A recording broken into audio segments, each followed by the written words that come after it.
Procedure for taking fire insurance. क्या क्या procedure है आप फायर इंश्योरेंस लेने के लिए, क्या प्रोसीजर को अपनाएंगे। पहला बोला गया सिलेक्शन ऑफ कंपनी।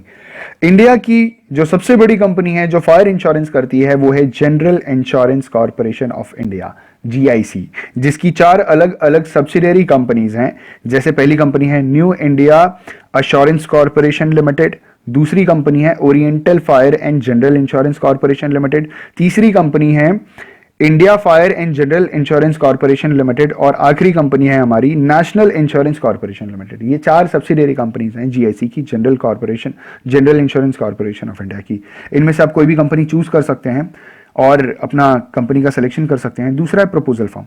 जब आपने कंपनी का सिलेक्शन कर लिया तो आप कहां जाएंगे, कंपनी के पास। कंपनी से आप क्या लेंगे, प्रपोजल फॉर्म। प्रपोजल फॉर्म में आपको अपना डिटेल फिल करना है, आपको अपना नाम भरना है, नेम, एड्रेस भरना है, पता, जो भी प्रॉस्पर है उसका एड्रेस होगा, अमाउंट अशोर्ड मतलब कितने रुपए का इंश्योरेंस करवाना चाह रहे हैं, कितने रुपए की पॉलिसी लेना चाह रहे हैं, कितने रुपए का आप मटेरियल प्रॉपर्टी को इंश्योरेंस से बचाने की कोशिश कर रहे हैं, और बाकी के टर्म्स ऑफ कॉन्ट्रैक्ट इसमें मेंशन किए होते हैं जो प्रपोजल फॉर्म होता है।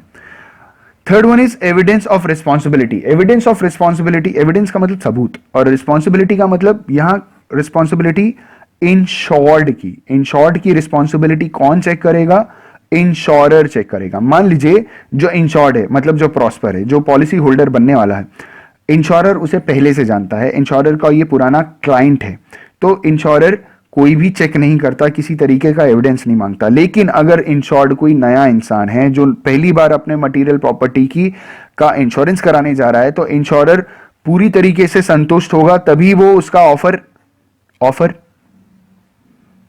एक्सेप्ट करेगा।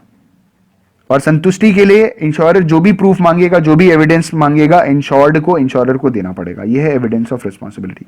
Fourth one is survey of the property. जो इंश्योरर है, जो कंपनी है, वो क्या करेगा, प्रॉपर्टी को एक क्वालिफाइड एक्सपर्ट द्वारा, जिसे सर्वेयर कहते हैं, उससे सर्वे करवा करके वेरीफाई कराएगा। सर्वेयर, ये सर्वेयर जो होता है वो क्वालिफाइड एक्सपर्ट होता है, और ये एक एक डिटेल को चेकआउट करेगा और बताएगा कि अपना एक रिपोर्ट तैयार करेगा, और ये बताएगा कॉरपोरेशन को कि जितने का जो इंश्योरर है वो पॉलिसी लेना चाह रहा है, क्या उतने की पॉलिसी दी जा सकती है। एक एक पर्टिकुलर चीज जो सर्वेयर है अपनी रिपोर्ट में तय करेगा, डिसाइड करेगा, बताएगा, सर्वे करने के बाद, एनालाइज करने के बाद, और इसी के डिसीजन पे कॉरपोरेशन या तो एक्सेप्ट करेगा प्रपोजल फॉर्म को, या तो रिजेक्ट कर देगा। अगर सर्वेयर की जो रिपोर्ट है वो एकदम सही है, संतुष्ट है, मतलब सर्वेयर ने जो भी बातें बोली हैं उससे कंपनी के टर्म्स एंड कंडीशंस फुलफिल हो रहे हैं, तो कॉर्पोरेशन एक्सेप्ट कर लेगा। Acceptance of proposal form accept कर लिया। अगला है कमेंसमेंट ऑफ रिस्क।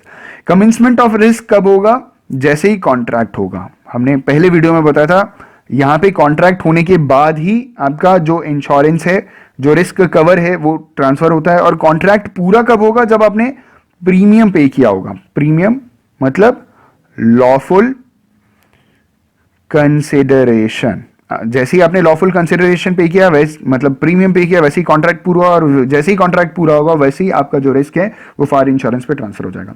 अगला पॉइंट कह रहे हैं इशू ऑफ कवर नोट। जैसे ही कॉन्ट्रैक्ट होगा वैसे ही जो कॉर्पोरेशन है वो एक इशू नोट, अनस्टैम्प्ड डॉक्यूमेंट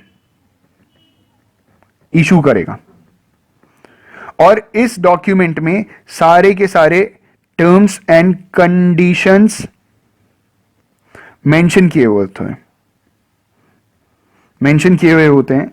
और ये इशू नोट तुरंत इसलिए ट्रांसफर कर दिया जाता है क्योंकि जो ओरिजिनल फायर की पॉलिसी है उसे कॉर्पोरेशन द्वारा आने में समय लगेगा। इस बीच अगर आग लग गया और आपका लॉस हो गया तो प्रूफ क्या है आपके पास, तो प्रूफ के लिए आपके पास कवर नोट होना बहुत जरूरी है, और ये cover note on the spot issue किया जाता है।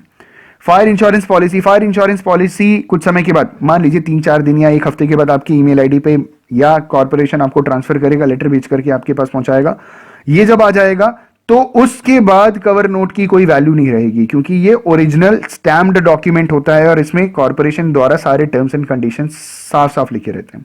9th वाला बोला गया है period of fire insurance. Fire insurance में बहुत अच्छे से हमको मालूम है, दो तरीके का होता है, एक होता है 1 ईयर का टाइम पीरियड होता है, दूसरा स्पेसिफिक होता है। स्पेसिफिक में भी दो कंडीशन होती है, एक लेस देन 1 ईयर होता है और दूसरा मोर देन 1 ईयर। तो ये हो गया पीरियड ऑफ फायर इंश्योरेंस। जैसे ही ये फायर इंश्योरेंस का टाइम पीरियड खत्म होगा, आप क्या करेंगे, प्रीमियम जमा करके दूसरी इस पॉलिसी को रिन्यू करवा सकते हैं। लास्ट पॉइंट बोल रहे हैं, मोर देन वन पॉलिसी।